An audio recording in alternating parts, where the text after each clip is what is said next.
Selamat pagi, salam sejahtera untuk kita semua. Pada pagi hari ini kita belajar kimia, yaitu penentuan entalpi reaksi dan perubahan entalpi pembakaran bahan bakar.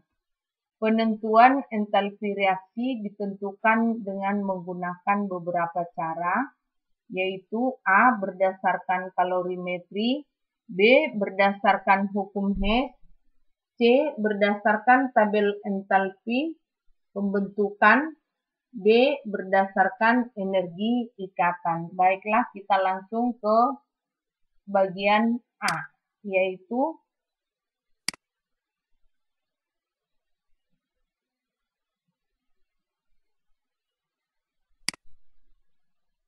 berdasarkan kalorimetri. Kalorimeter adalah suatu sistem terisolasi atau tidak ada pertukaran materi maupun energi dengan lingkungan di luar kalorimeter.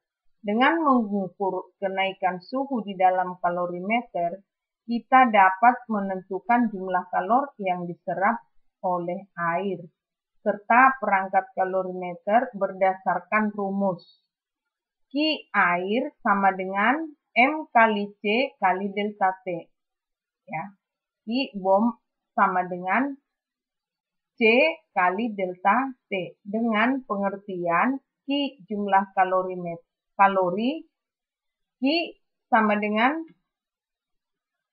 ini kesalahan ini, massa sama dengan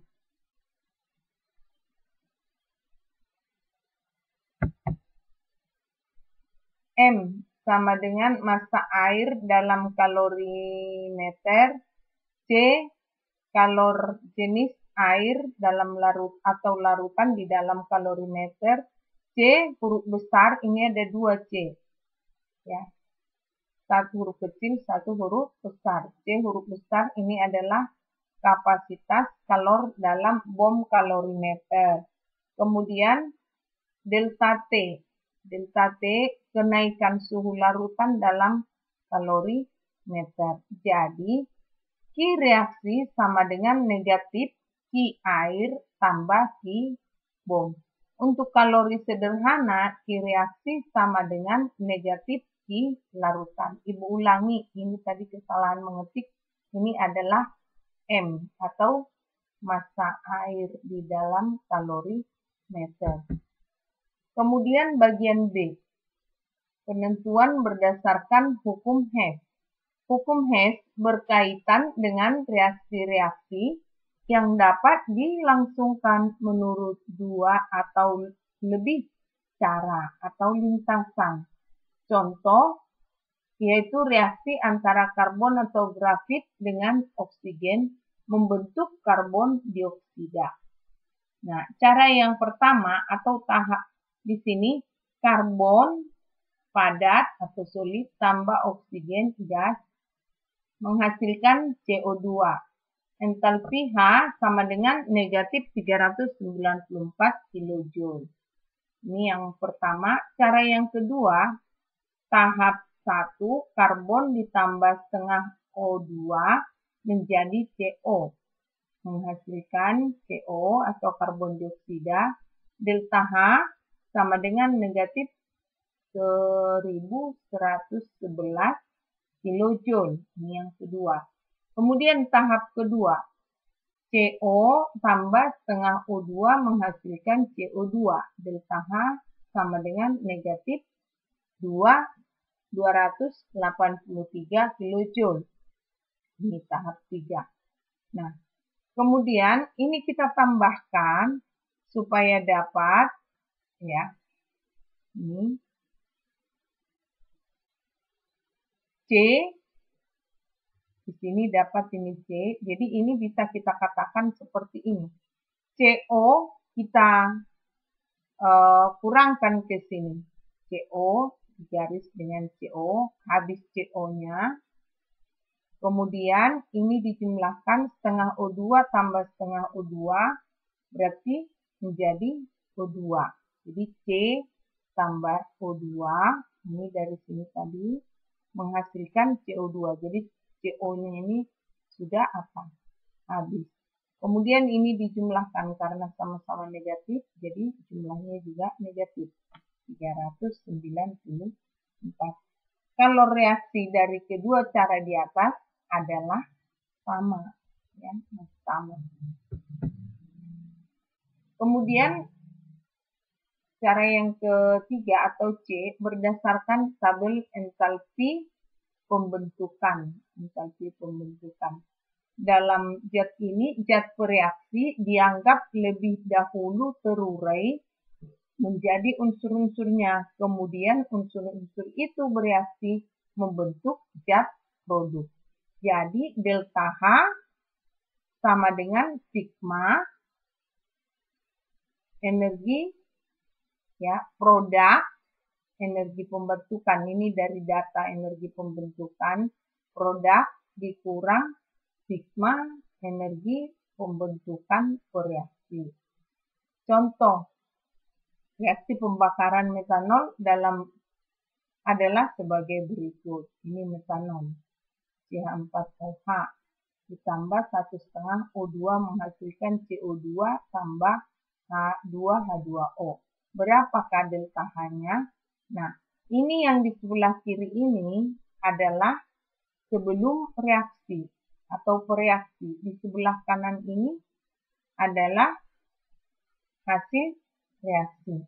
Nah, kita di buku sudah ada tabelnya. Tabel yaitu delta H pembentukan dari CO2. Ya.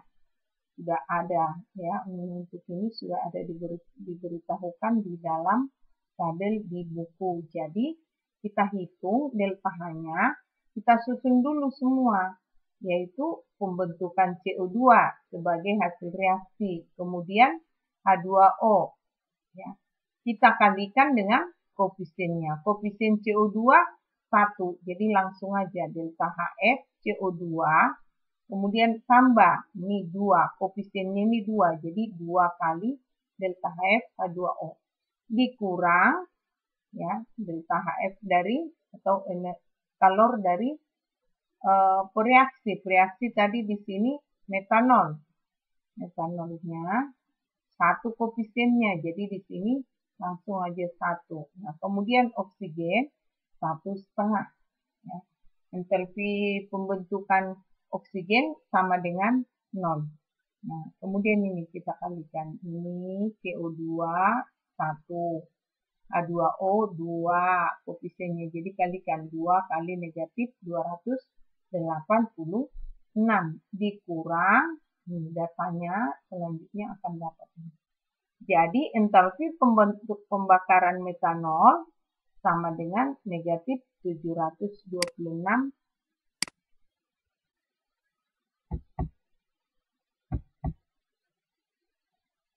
9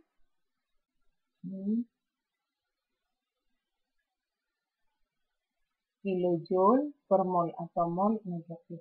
Jadi ibu ulangi ya. Pereaksi itu yang di kiri, yang di kanan ini datanya sudah ada di dalam buku. Jadi produk delta HF produk dikurang delta HF reaktan dan dikalikan dengan masing-masing koefisiennya. Kita lanjutkan untuk bagian D berdasarkan energi ikatan. Energi ikatan didefinisikan sebagai energi yang diperlukan untuk memutuskan 1 mol ikatan dari suatu molekul dalam wujud gas. Energi ikatan dinyatakan dalam kilojoule per mol atau Kj mol pangkat negatif 1 dengan lambang D.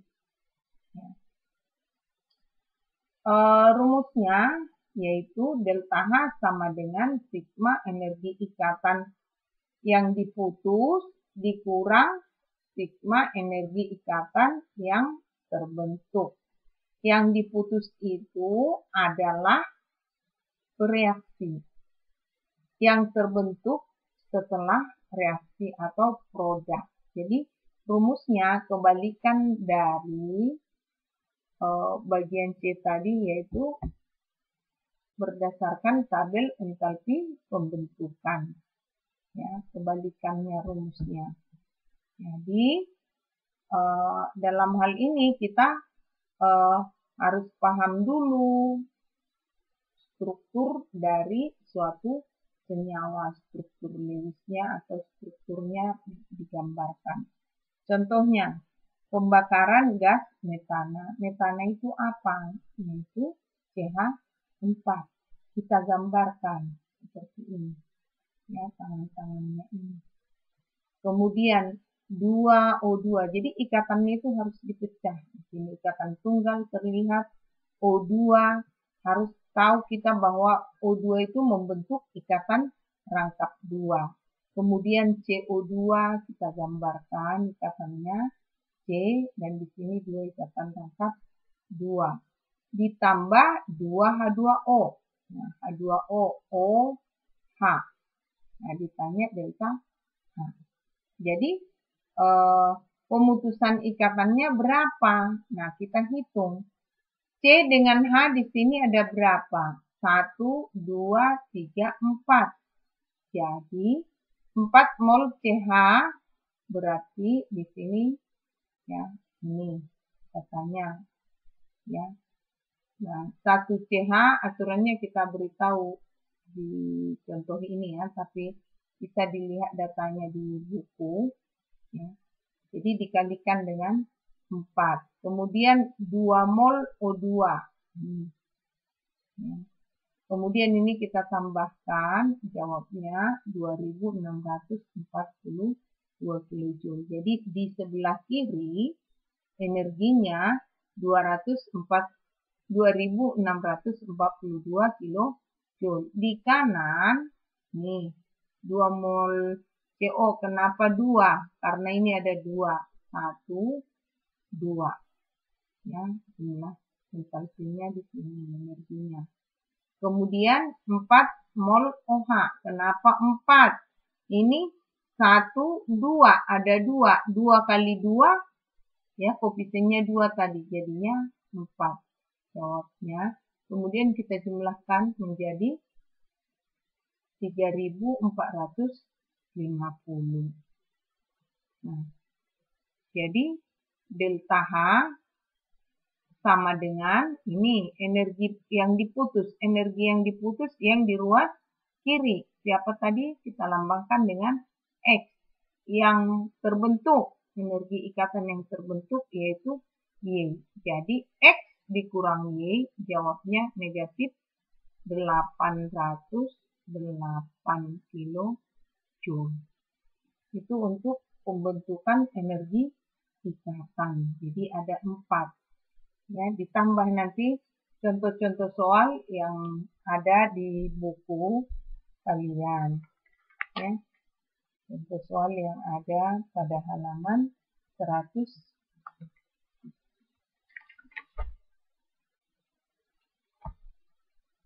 Ibu lupa halamannya, ya. Jadi dicek nanti contoh-contoh soal, dipahami lagi. Kemudian perubahan entalpi standar pembakaran bahan bakar. Ya, sebelumnya pada minyak bumi kita sudah mempelajari reaksi pembakaran. Reaksi pembakaran itu ada 2. 1 pembakaran sempurna, 2 pembakaran tidak sempurna. Nah, di pembakaran sempurna, contohnya di sini pembakaran sempurna isoktana. Ya. Apa bedanya? Pembakaran sempurna, bahan bakar itu akan menghasilkan gas CO2 atau karbon dioksida dan H2O. Ya, seperti ini contohnya isoktana dibakar atau ditambahkan O2 menghasilkan 8 CO2 tambah 9 H2O. Ya, jadi bahannya negatif 5460 kilojoule.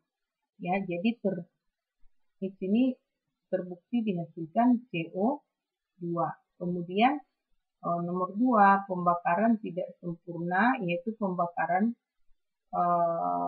bahan bakar. Pembakaran tidak sempurna yaitu pembakaran tidak sempurna bahan bakar menghasilkan gas CO dan H2O.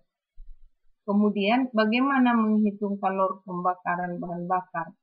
Cara menghitungnya atau metodenya adalah dengan prinsip kalorimeter.